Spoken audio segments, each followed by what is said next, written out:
Aujourd'hui, une concentration. Vous allez vous préparer parce que les attaques contre les acquis sociaux sont multiples. Il y a la prépension, il y a l'index, il y a le service public. Mais quelles sont pour vous les priorités vraiment pour se lutter?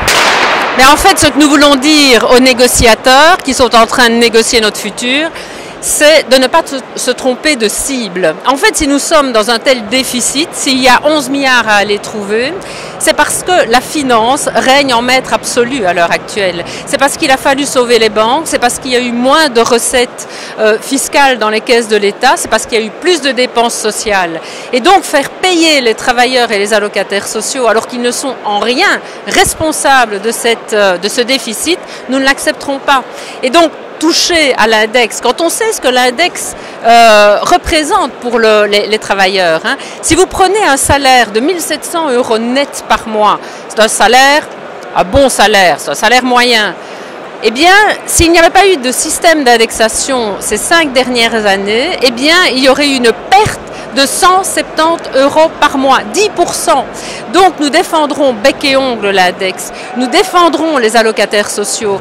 Vouloir faire perdre 200 € à des temps partiels qui ont un complément chômage, vouloir attaquer les chefs de ménage, les isoler quand ils ne trouvent pas de travail après plusieurs mois de recherche, leur faire perdre 200 € par mois alors qu'ils ne parviennent pas, eux déjà, à boucler leur fin de mois.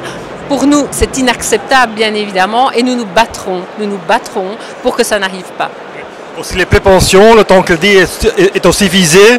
Quelles sont vos revendications là-dessus? Mais cibler les plus de 50 ans, c'est se tromper de cible. Vous savez, les plus de 50 ans, en général, ils ne sont pas embauchés par les employeurs ou ils sont très vite licenciés dès qu'il y a le moindre problème dans une entreprise. Donc, ce que veulent les employeurs, c'est les envoyer purement et simplement au chômage et ne plus payer le complément évidemment de la prépension et donc économiser encore davantage au niveau des entreprises pour pouvoir, je suppose, distribuer plus de dividendes encore. Vous savez que de 2000 à 2009, les bénéfices ont été le double des salaires en termes d'augmentation et il y a eu une augmentation de 189% au niveau des dividendes dans les entreprises.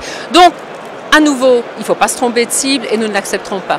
C'est à la fois pour vous de faire payer les riches, les entreprises qui ne payent pas d'impôts? Et pour nous, c'est la fiscalité qui doit apporter des moyens à l'État, mais une fiscalité beaucoup plus juste. Il faut aller voir du côté de la lutte contre la fraude fiscale. Il faut augmenter le nombre de fonctionnaires à l'inspection spéciale des impôts qui s'occupent de la grande criminalité au niveau de la fraude fiscale. Il faut aussi lever le secret bancaire totalement, parce qu'ils disent qu'ils l'ont fait, mais ils ne l'exécutent pas. Il y a aussi pas mal d'argent à aller chercher du côté de la taxation des revenus financiers.